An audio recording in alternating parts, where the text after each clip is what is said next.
Hello everyone, स्वागत है आप सभी का फिक्टिशियस टेल्स में। आज मैं आप सभी के साथ एक बार फिर से एक न्यू स्टोरी शेयर करने जा रही हूँ।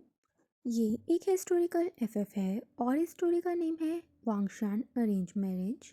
चलो पहले स्टोरी के इंट्रोडक्शन से शुरुआत करते हैं। सबसे पहले लैंड क्लैन से हमारे पास है लैंचिरैन। ये लैंड क्लैन के मुखिया हैं और सारे क्लैन को यही संभालते हैं।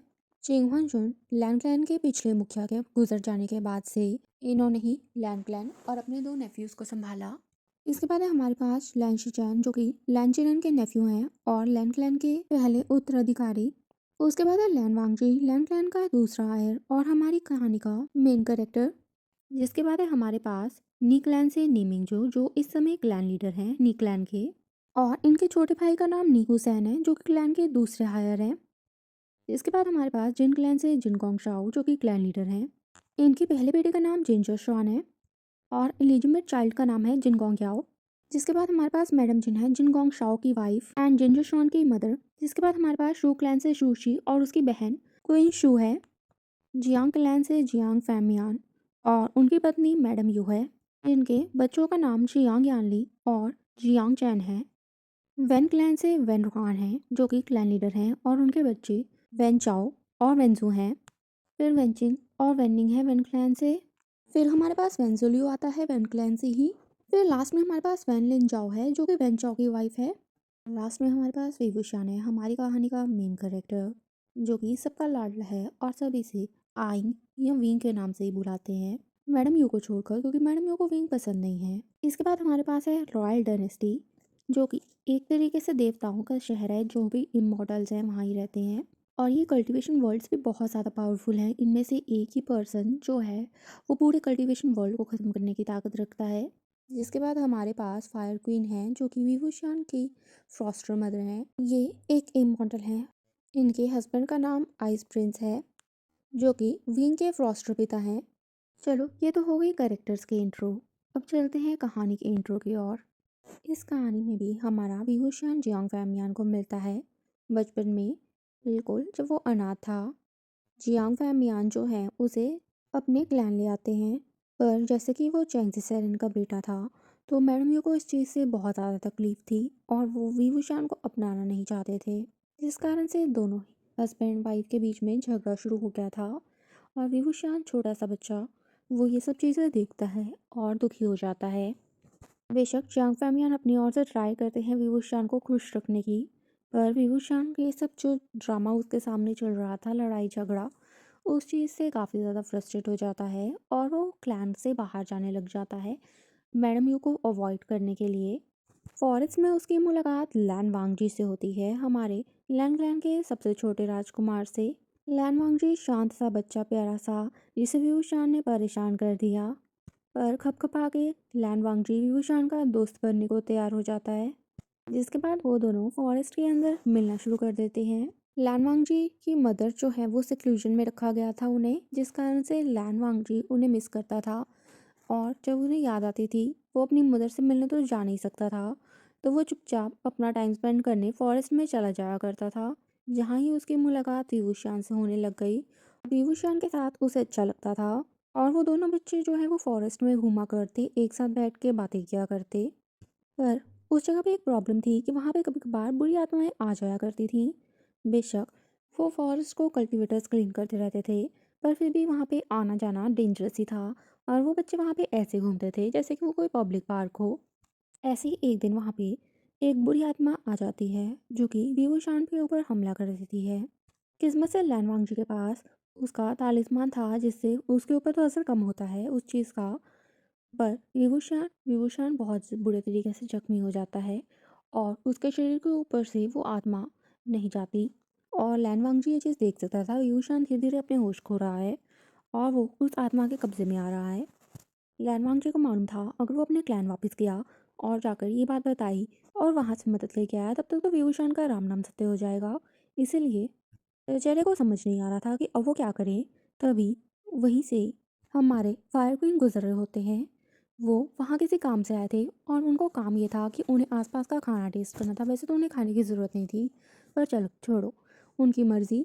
वो विभूषण को वहाँ देखते हैं और जब वो इस प्यारे से बच्चे को इतना तड़पता हुआ देखते हैं तो वो डिसाइड करते हैं कि वो सेव करेंगे उस बच्चे को। बेशक ये सही नहीं था उनके लिए करना, पर फिर भी वो कहते हैं कि चलो कोई बात नहीं, ये बच्चा बहुत प्यारा है, मैं इसे बचा लेती हूँ।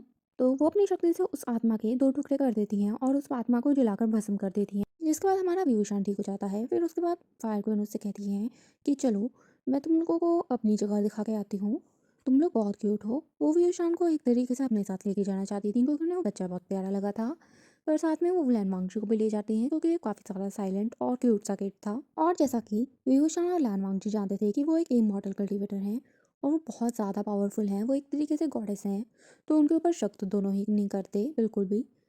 इतने भोले वाले बच्चे कहाँ से मिलते हैं पता नहीं।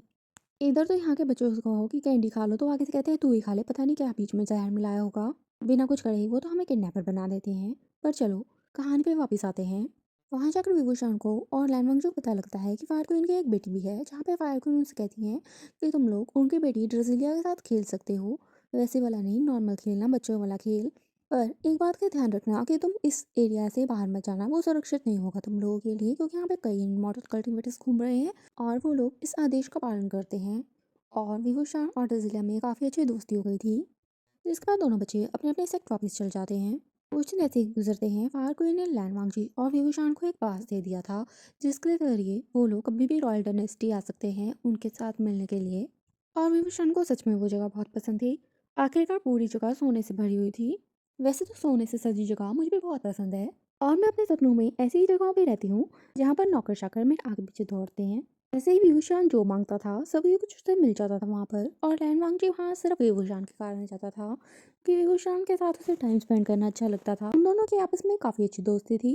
विभूषण ने अपने पास के बारे में अपने क्लैन में भी बता दिया था, जहाँ पर यंग फैमियान बहुत खुश थे इस बात को सुनकर। वहीं मैडमियों को इस बात से बिल्कुल खुशी नहीं हुई थी। एक दिन हमारा छोटा शैतान विभूषण उस जगह से बाहर चला जाता है जहाँ जाने से मना किया गया था, वो उस जगह पे चला जाता है क्योंकि कहते हैं ना, हमारे अंदर उस चीज़ को जानने की जागरूकता उतनी ही बढ़ जाती है जिसे जानने से मना किया जाए। और वो बच्चा वहाँ जाकर एक गोल आकार के ग्लोब टाइप ऑब्जेक्ट को छेड़ देता है बिना ये जाने कि उसे छूने से क्या होगा। पर ऐसा करने के बाद उस ग्लोब में से एक गोल्डन कलर की लाइट निकलने लगती है। पर इसी के साथ विभूषण को बहुत ज़्यादा पीड़ा होने लगती है और वो बेचारा बच्चा अब चिल्ला रहा था। पहले ये सोचा नहीं उसने कि मैं क्या कर रहा हूँ। आवाज़ सुनकर सभी लोग वहाँ जाते हैं, इसमें से फायर क्वीन भी थी। जब वो देखती हैं तो फटाफट से उस चीज को बंद करती हैं। पर कहते हैं ना, हर गलती की सजा होती है। विभूषण को सजा तो पहले ही मिल चुकी थी। उसकी आत्मा का बहुत सा हिस्सा उस ग्लोब ने जब चालू हुआ तब भी खा लिया था और अब विभूषण की आत्मा टूट रही थी, जो अगर कुछ ना किया गया तो कुछ पलों में वो वहाँ से हमेशा हमेशा के लिए गायब हो जाएगा, अर्थात कि राम नाम सत्य हो जाएगा। अब हमारा विभूषण बेहोश हो जाता है और उसे कुछ नहीं पता आसपास क्या चल रहा है। रॉयल डायनेस्टी की क्वीन तो बहुत गुस्सा थी कि कैसे एक बच्चे ने इस चीज़ को हाथ लगाया, ये बाहर कैसे आया और तुम इसे यहाँ लेकर ही क्यों आई हो। उस दिन फायर क्वीन को भी डांट पड़ती है रॉयल डायनेस्टी की क्वीन से। पर विभूषण की आत्मा टूट रही थी और उसे बचाना ज़रूरी था। इसके कारण फायर क्वीन विनती करती हैं कि वो इस बच्चे की जान बचाना चाहती हैं और बहुत ज़्यादा मिन्नतें करने के बाद वहाँ की क्वीन मान जाती है, जिसके बाद फायर क्वीन उसके बाद विभूषण को वो अपने कक्ष में ले जाती हैं और अपनी एनर्जी से उसे ठीक करने का प्रयास करती हैं, उसके आत्मा में अपनी शक्ति का अंश डालकर छोटे छोटे हिस्सों में, क्योंकि अगर वो एकदम से ही सारा डाल दें तो विभूषण की आत्मा जो है वो मर सकती है इतना ना हैंडल करने के कारण, क्योंकि एक तो वो टूटी थी, ऊपर से ओवर पावर होकर वो ब्लास्ट हो सकती थी। इसलिए वो बहुत ध्यान से इस कार्य को करती हैं जिसमें कई दिन लग जाते हैं। पर विभूषण की आत्मा में अब बहुत ज़्यादा अग्नि की शक्ति थी। इस चीज़ को बैलेंस कर पाना विभूषण के बस की बात नहीं थी। इसलिए वहाँ पे आइस प्रिंस जो है वो अपनी शक्ति का एक छोटा सा हिस्सा विभूषण की आत्मा के अंदर छोड़ते हैं, जो कि उस चीज़ को मॉडरेट टेम्परेचर पे रखेगी, एक तरीके से उसकी अग्नि की शक्ति को कम करेगी ताकि विभूषण की आत्मा जीवित रह सके। पर इन दो शक्तियों से विभूषण की आत्मा सिर्फ जीवित नहीं हुई थी, वो अमर हो गई थी। इस कारण से विभूषण की आत्मा को एक वरदान मिला कि वो जितनी बार चाहे मरकर पुनः जीवित हो सकती है अपनी शक्तियों के साथ एक नए शरीर में। पर वहाँ की क्वीन ने इस आत्मा के ऊपर एक सील लगाने को कहा कि विभूषण इस पावर को तब तक अनलॉक ना कर पाए जब तक वो रॉयल डायनेस्टी का ऑफिशियल मेंबर ना बने, अर्थात कि कल्टीवेशन वर्ल्ड को पूरे तरीके से छोड़कर रॉयल डायनेस्टी को ज्वाइन कर ले। परंतु हमारे विभूषण का सपना तो कल्टीवेटर बनने का था अपने माता पिता की तरह, इसलिए वो रॉयल डायनेस्टी को ज्वाइन करने से मना कर देता है और कहता है कि मैं पहले दुनिया देखना चाहता हूँ कल्टीवेटर के रूप में, जिसके बाद मैं इस बारे में विचार करूँगा। इस सब के बाद ही क्वीन ने उस सील को लगाने का फैसला सुनाया था। इस सब के बीच चियांग क्लैन में लेटर के द्वारा बता दिया गया था कि व्यूशान की तबीयत ठीक नहीं है, इसलिए वो कुछ दिन क्लैन में नहीं रहेगा। और फाइनली एक हफ्ते बाद व्यूशान जो है वो क्लैन में वापस आ जाता है, जिसके बाद से व्यूशान और लैन वांगजी एक दूसरे से जब भी मिलते हैं तो या तो जियांग क्लैन में मिलते हैं या लैन क्लैन में, और कभी कभार रॉयल डायनेस्टी चला जाया करते हैं। पर अब फायर क्वीन अपनी तपस्या में जाने वाले हैं, तो इसलिए लैन वांगजी और विवुशान ने रॉयल डायनेस्टी जाना बंद कर दिया है, क्योंकि कुछ सालों तक अब फायर क्वीन जो है वो तपस्या में ही रहेंगे। तो गाइस ये थी हमारी स्टोरी की इंट्रो। अब इससे आगे की कहानी की शुरुआत कुछ साल बाद से होगी, तो बिना किसी देरी के कहानी का फर्स्ट पार्ट स्टार्ट करते हैं। जंग के बढ़ते हुए कदम कल्टीवेशन वर्ल्ड में खौफ पैदा करते जा रहे थे। हर क्लैन यही चाहता था कि उसका संबंध इस समय बाकी क्लैंस के साथ अच्छा बना रहे, ताकि वो अपनी शक्ति को अलाइज के रूप में मजबूत कर सके और आने वाले खतरे से लड़ सके, जिसका सबसे अच्छा माध्यम था शादी। विवाह के जरिए दो क्लैंस को एक करना और अपनी ताकत को मजबूत करना, क्योंकि अगर दूसरा क्लैन उनके साथ रिश्तेदारी के संबंध में जुड़ जाएगा तो ऑब्वियसली उन लोगों को मिलिट्री अलाइज में उनकी मदद करनी ही पड़ेगी, क्योंकि अगर जंग होगी तो दूसरे प्लान को मजबूरी में ही चाहे उनके साथ जोड़ना पड़ेगा अपने। पर क्या इस विवाह ने सिर्फ दो क्लैंस को जोड़ना था? उत्तर है नहीं, क्योंकि जिनकी शादी कराई जा रही थी उन्हें इस बंधन ने सबसे ज़्यादा जोड़ना था, और इसमें सबसे ज़्यादा ज़रूरी थी उनकी स्वीकृति, उनकी इस बंधन में बंधने जाने की इच्छा। परंतु इस चीज़ की फिक्र वहाँ अभी इस समय किसी को भी नहीं थी, इसीलिए ऐसा एक बंधन पहले ही जोड़ दिया गया।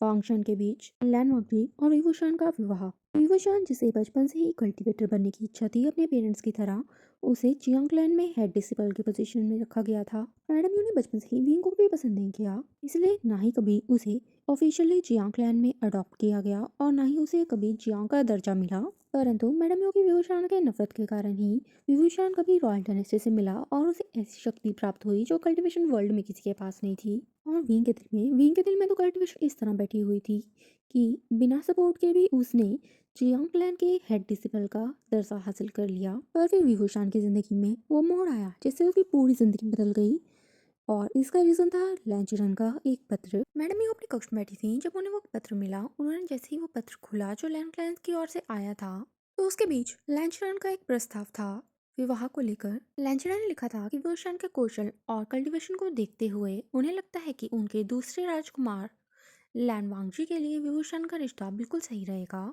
इसलिए वो उसका रिश्ता उनके छोटे नेफ्यू लैन वांगजी के साथ कराना चाहते हैं। और इस बारे में जियांग की क्या राय है ये जानने का वो इंतजार करेंगे। इस पत्र को पढ़कर मैडम यू के चेहरे पे तो मानो मुस्कान खिल उठी। उन्होंने तो ना आओ दिखा ना ताओ और ना ही क्लैन लीडर से बात की इस बारे में। उन्होंने तो सीधा इस पत्र का जवाब देते हुए इस रिश्ते को स्वीकृति दे दी, क्योंकि वो तो इस बात को लेकर ही बहुत खुश थी कि अब उन्हें विभूषण को और नहीं झेलना पड़ेगा और वो फाइनली उनके क्लैन को छोड़कर चला जाएगा। जब उन्होंने खुद से ही सब कुछ तय कर लिया तब जाकर उन्होंने विभूषण और बाकी सबको बताया कि उन्होंने तो विभूषण का रिश्ता तय कर दिया है लैन वांगशी के साथ, और उन्हें पूरी उम्मीद है कि विभूषण तो वहाँ बहुत खुश रहेगा। इस खबर को सुनकर वहाँ पे मौजूद सभी लोग बहुत ज़्यादा हैरान थे कि ये हुआ क्या, मैडम ये ऐसा कैसे कर सकती हैं। और कुछ लोग विंग को लेकर पिटी कर रहे थे। वहीं क्लैन लीडर खुद बहुत गुस्से में थे कि मैडम वो ऐसे कैसे कर सकती हैं, उनकी वाइफ ने किसकी परमिशन ली और क्लैन का इतना बड़ा डिसीजन उन्होंने अकेले कैसे ले लिया, उनसे डिस्कस तक नहीं किया और खासकर विंग से डिस्कस तक नहीं किया। वहीं विंग विंग सदमे में था कि हुआ क्या। पहले तो वो बहुत टाइम तक शॉक में रहा, फिर अचानक ही उसे बहुत गुस्सा आया। उसे मालूम था मैडम यू ने उसे कभी पसंद नहीं किया, लेकिन ये तो हद हो गई, ये तो सीधे साफ साफ ज्यादती थी जो मैडम यू ने उसके साथ की है। अरे माना कि वो शांग सेन का बेटा है, बट ऐसी ज्यादती, वो बेचारा अब कहे क्या। पहले तो कुछ पल, फिर वो गुस्से में उबल पड़ता है। पर इससे पहले कि विभूषण कुछ कह पाता, चांग फैमियान बीच में बोलते हैं कि चांग जी मुझे बताओ तुमने ऐसा डिसीजन क्यों लिया, तुमने एक बार भी नहीं सोचा कि तुम्हें व्यूशान से इस बारे में डिस्कस करना चाहिए। जिस पर मैडम ये सफाई देते हुए कहती हैं फेंगयान तुम गलत समझ रहे हो, मैंने जो किया वो क्लैन की भलाई के लिए किया। तुम्हें तो पता ही है कि किस तरह का माहौल है इस समय कल्टीवेशन वर्ल्ड में।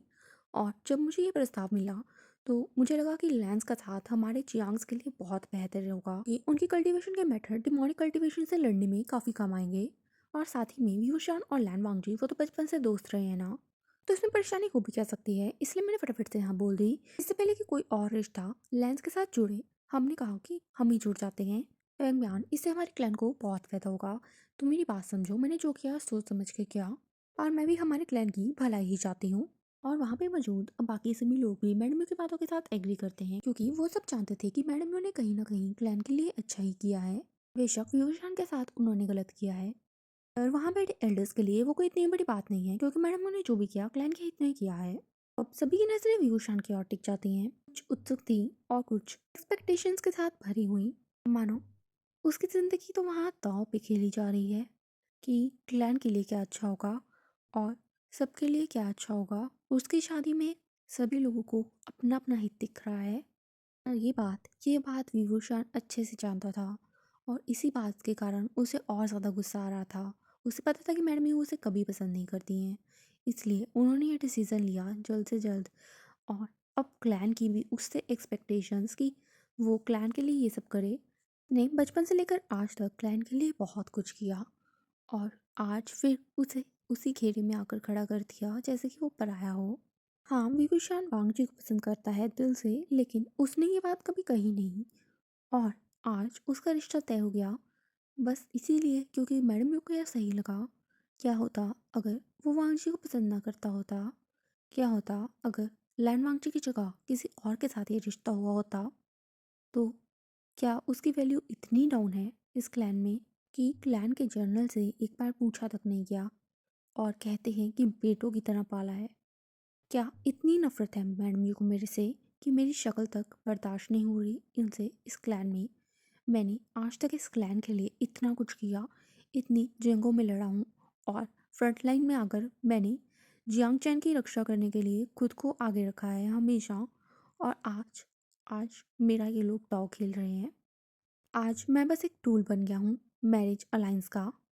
और यही सब सोचकर विभूषण को बिट्रेयल जैसी फीलिंग आ रही थी, जैसे उसके साथ बहुत बड़ा धोखा हुआ है। और ये सब सोचकर उसे और ज़्यादा गुस्सा आता जा रहा था। वो एक बार सबकी ओर देखता है, फिर मैडम यू की ओर देखता है, और फिर उनकी आंखों में आंखें डालकर कहता है, मैं इस विवाह के लिए तैयार हूँ, पर ये इसलिए नहीं है क्योंकि आपने हाँ बोला है, बल्कि मैं अपने ये क्लैन के लिए एक आखिरी बार कर रहा हूँ। इस क्लैन का जनरल होने के नाते मैं इस क्लैन के लिए इस विवाह को हाँ बोल रहा हूँ। पर यहाँ आप और कोई भी क्लैन में ये मत भूलिएगा कि मेरी पहुँच कहाँ है, और आपकी ये एक हाँ ना मेरी एक ना काफ़ी है आपकी हजारों हाँ को ना में बदलने के लिए। विभूषण ये कहकर अपनी जगह से उठता है और अपने कक्ष की ओर चला जाता है। वहां पर सभी को वैसे ही बैठा हुआ छोड़कर वहीं दूसरी ओर जियांग चैन, जहाँ सभी रिश्ते जुड़ते जा रहे थे, वहीं वो अपने प्यार से और भी ज्यादा दूर होता जा रहा था। ना वो अपने प्यार का इजहार कर सकता था, ना सच बता सकता था किसी को, और ना ही ज्यादा देर तक छुपा सकता था। वहीं दूसरी ओर लैंड क्लैन में जब मैडम यू का पत्र मिला कि जियांग्स इस शादी के लिए तैयार हैं और वो इस रिश्ते को मंजूरी देते हैं, लैन चिरैन इस पत्र को पढ़कर खुश थे, इसलिए नहीं कि भी वो शान अब उनके क्लैन में आ रहा है या वो चियांग से जुड़ रहे हैं, बल्कि इसलिए कि वो शान का रिश्ता रॉयल डायनेस्टी के साथ क्या है ये उन्हें अच्छे से मालूम था। आखिरकार लैन वांगजी वुशान के साथ इतने सालों से है, उन्हें पता है उनके नेफ्यू लैन वांगजी ने उन्हें सब बताया है किस तरह फायर क्वीन ने वुशान को अपने बेटे की तरह माना है, और अब उनका क्लैन रॉयल डायनेस्टी के साथ जुड़ने जा रहा है। यही सोचते हुए अपने बियर्ड को सहलाते हैं। और इसी के साथ हमें लैंचरन का एक फ्लैशबैक दिखाया जाता है, जहाँ पे हमें पता लगता है कि आखिर ऐसा क्या हुआ जिससे लैंचरन ने इस रिश्ते के लिए हाँ कर दिया। लैंचरन जो वी चैंग से और चांगिस्तान से नफरत करते थे, वो सेक्ट के सभी एल्डर्स के साथ हॉल में बैठे हुए थे, जिसपे इस बात पे डिस्कशन चल रही थी कि अब लैंड मांगजी का रिश्ता भी हमें किसी क्लैन से जोड़ देना चाहिए। वहीं लैंशिचैन के लिए पहले ही दो रिश्ते आ चुके थे, नी क्लैन से नी मिंगजो के छोटे भाई नी हुसैन का, और जिन क्लैन से जिंगोंग शाओ के इलिजिमेट चाइल्ड जिंगोंग याओ का। और वो दोनों क्लैन ही बहुत बेहतरीन थे। जहाँ नी क्लैन पावर में आगे था, वहीं जिन क्लैन के पास बहुत पैसा और सोना था, इसीलिए अभी वो ये डिसाइड नहीं कर पा रहे थे कि उन्हें किस क्लैन का साथ चुनना चाहिए। तभी एक बूढ़ा एल्डर बीच में बोलता है और कहता है कि उन्हें लैन वांगजी के लिए भी रिश्ता चुन लेना चाहिए, और लैन वांगजी के लिए वो जियांग क्लैन का सुझाव देता है, ये कहते हुए कि उन्हें जियांग क्लैन से व्यूशान को चुनना चाहिए उनके जर्नल को। लैन चेरन इस बात को सुनने के बाद पहले थे जो इस बात के खिलाफ आवाज उठाते हैं, ये कहकर कि व्यूशान बिल्कुल भी सूटेबल नहीं है। तभी एक एल्डर बीच में बोल पड़ता है अपने क्लैन लीडर के खिलाफ कि उसे लगता है कि व्यूशान बिल्कुल सूटेबल है, क्योंकि लैन वांगजी विवुशान को बहुत पहले से जानता है और साथ ही में विवुशान के बहुत अच्छे संबंध है रॉयल डायनेस्टी के साथ। और ऐसा कर कर हम जियांग्स के सारे बेनिफिट्स जो उन्हें रॉयल डायनेस्टी के साथ मिलते हैं वो हम अपने लिए ले सकते हैं। तो विभूषण से बेहतरीन इस समय कोई भी नहीं होगा अपनी क्लैन में शामिल करने के लिए। और हम सबको क्लैन के हित के बारे में सोचना चाहिए, ना कि अपनी पर्सनल फीलिंग्स के बारे में, क्योंकि जियांग्स को बहुत बेनिफिट्स मिलते हैं विभूषण के वहाँ रहने के कारण, और विभूषण के संबंध रॉयल डायनेस्टी के साथ बहुत अच्छे हैं। और हो सकता है विभूषण के यहाँ आने के बाद हम लैंड्स को रॉयल डायनेस्टी की प्रोटेक्शन भी मिल जाए। इस चीज़ को एक पॉजिटिव एस्पेक्ट की ओर से देखो। अगर रॉयल डायनेस्टी लैंड क्लैन के साथ जुड़ जाए, अगर ना भी जुड़े, तो विभूषण का यहाँ आना इस क्लैन के साथ रॉयल डायनेस्टी का नाम तो एक तरीके से जोड़ ही देगा, और हमारे ऊपर हमला होने के चांसेस भी कम हो जाएंगे। इसलिए मेरा यही सुझाव है कि हमें विभूषण के लिए लैन वांगची का रिश्ता भेजना चाहिए। और इस बात को लेकर बाकी सभी एल्डर्स भी एग्री करते हैं। तो लैंचरन भी इस बात को समझते हुए इस बात से एग्री कर जाता है, ये सोचकर कि हाँ, रॉयल डायनेस्टी बहुत पावरफुल और उन इमॉर्टल्स के साथ जुड़ना किसी भी तरीके से हमारे लिए बहुत बेनिफिशियल होगा। यही सब देखते हुए लैंचरन पत्र लिखते हैं और जियांग क्लैन भेजते हैं, जिसमें वो उनके छोटे नेफ्यू लैन वांगजी के लिए व्यूशान का रिश्ता मांगते हैं। और इसी के साथ ये फ्लैशबैक एंड होता है। लैंचरन अपनी बियर्ड को सहलाते हुए सभी को ये खबर देते हैं कि जियांग्स मान गए हैं इस रिश्ते के लिए। लैन चिरैन ये बात सबके सामने अनाउंस करते हैं। लैन वांगजी और लैन शिचन भी वहाँ थे। सभी लोग इस बात को सुनकर जनरली खुश थे अपने क्लैन के लिए, और उनकी निगाहें लैन वांगजी पर टिकी हुई थी, जिसकी मुठ्ठियाँ हल्की सी टाइटन थी उसकी रोब्स के ऊपर, और उसके चेहरे पर कोई एक्सप्रेशन नहीं था। और फिर सभी की निगाहें अपने ऊपर पाकर वो समझ जाता है कि सभी अब उसी के जवाब का इंतजार कर रहे हैं। और लैनवांग जी अपने सिर को हाँ में हल्का सा हिलाता है, ये मंजूरी देते हुए, और सभी और ज़्यादा खुश हो जाते हैं और क्लैन में जल्दी से तैयारियां शुरू हो जाती हैं। लैंसेक्ट वाले सभी खुशी खुशी अपनी तैयारियां पूरी कर रहे थे, क्योंकि उन्होंने कल जियांगसट के लिए निकलना था अपनी पहली रस्म को पूरा करने के लिए, जिसके लिए वो लोग तोहफे प्रिपेयर कर रहे थे। वहीं दूसरी ओर जियांग सेक्ट वाले भी तैयारियों में जुटे हुए थे लैंड सेक्ट वालों का स्वागत करने के लिए। सेक्ट में सभी लोग तैयारियां पूरी करने के बाद कल के लिए उत्सुक थे और जल्दी सो गए। वहीं एक शख्स था जो रात भर सोया नहीं और सुबह जल्दी उठकर एक पत्र लिख रहा था। वो और कोई नहीं, हमारा लैनवांगजी था, जो सारी रात इस बात को सोचकर बेचैन था कि वो विभूषण को अपनी फीलिंग्स कैसे कहेगा। आखिरकार वो एक पत्र लिख रहा है विभूषण के लिए, जो वो उसे कल देने वाला है। तो क्या लगता है आपको कि क्या लिखा होगा उस पत्र में और अब आगे क्या होने वाला है? मुझे कमेंट्स में बताइएगा कि आपको ये स्टोरी कैसी लग रही है, और मुझे इसका नेक्स्ट पार्ट लाना चाहिए कि नहीं। बाकी अगर आपको स्टोरी पसंद आई हो तो वीडियो को लाइक कीजिएगा और चैनल को सब्सक्राइब कीजिएगा अगर आपको मेरी स्टोरीज अच्छी लगती हो तो।